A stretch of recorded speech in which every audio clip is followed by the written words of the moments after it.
sebagai kuasa hukum dari pemohon.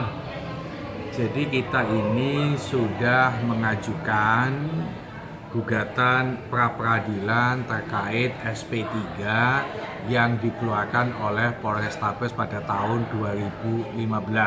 Ada yang bertanya kenapa baru sekarang, kenapa tidak dari dulu, ini sudah 5 tahun kok baru dipersoalkan. Ya jawabnya ya karena kita baru tahunya sekarang. Saya ini bukan ahli satwa, saya kebetulan hanya sebagai kuasa hukum karena prinsipalnya pemohonnya adalah Kusnan Hadi.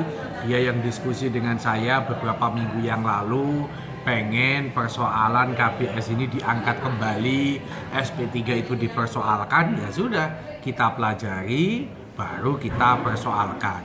Kenapa itu kita persoalkan? Karena kita melihat, kita menilai terbitnya SP3 ini penuh kejanggalan. Kasus ini dilaporkan kalau dilihat dari SP3-nya itu adalah tahun 2014, sekitar Februari tahun 2014. Setelah 1 tahun kemudian, sekitar bulan Mei 2015, tiba-tiba berdasarkan gelar perkara di Polda Jawa Timur ternyata tidak ditemukan bukti bahwa ini adalah peristiwa pidana, maka itu dihentikan. Nah, inilah yang kita telaah, inilah yang kita persoalkan. Kenapa?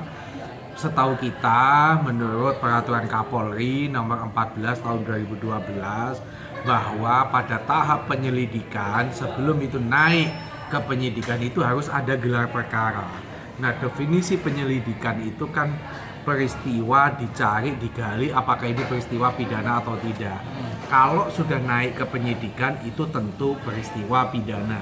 Masalahnya adalah setelah 1 tahun tiba-tiba penyidik mengatakan ini bukan peristiwa pidana. Padahal itu sudah memeriksa saksi, sudah memeriksa ahli.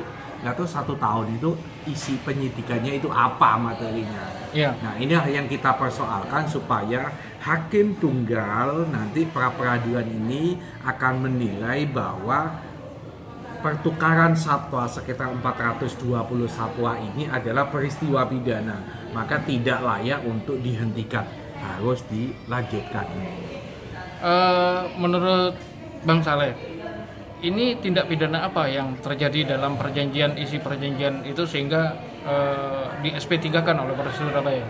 Nah, kasus pertukaran satwa ini tentu kita tidak bicara pokok perkara, tetapi ini masih berbicara tentang prosedur bagaimana ini dihentikan yang menurut kita itu cacat. Nah, bahwa nanti ketika oleh hakim harus dilanjutkan, maka polisi harus mengejar di situ peristiwa pidana apa yang sedang terjadi. Penjarahankah ataukah ini pertukaran yang ilegal yang di situ melanggar peraturan pemerintah atau apa itu nanti. Tetapi SP3 ini hanya ingin menilai bahwa ini adalah peristiwa pidana. Pasal apa yang harus dituduhkan, siapa yang harus jadi tersangka, itu masih nanti. Itu bicara soal pokok perkaranya. Kalau ini masih belum, karena ini yang kita gugat ini surat penghentian penyidikan, bukan penetapan tersangka, bukan soal sah dan tidaknya. Kapan rencana relas pemanggilan yang akan dilakukan untuk sidang pertama ini? Sidang awal besok hari Selasa tanggal 6 Oktober. Ya. Ini nanti kita akan membacakan tentang permohonan pra-peradilan.